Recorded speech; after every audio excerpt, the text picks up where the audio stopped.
So routine testing without any symptoms with lateral flow devices is no longer recommended for the general public.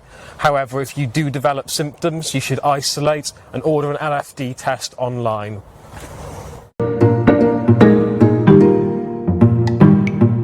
Regardless of the result, not negative or positive, you should always upload, ideally as soon as that result's available.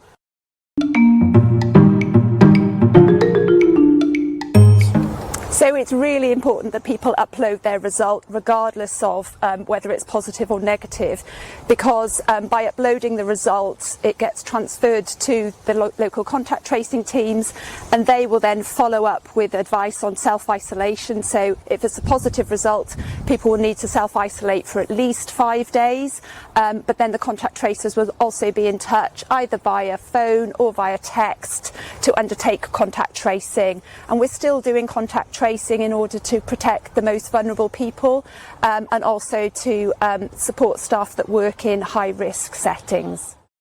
I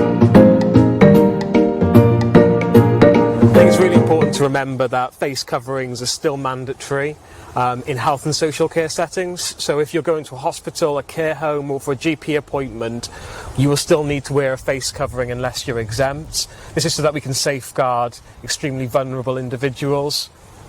And I'd also add to that if you're visiting elderly relatives or somebody that is vulnerable, then we'd suggest wearing a face covering to do that as well. So for health and social care staff, as well as staff at prisons and special schools, there's an entirely separate testing regime. We still recommend the use of asymptomatic LFD tests and a PCR test if you become symptomatic at any point. These tests can be arranged through your local authority, but it's really important to speak to your employer if you have any questions around it.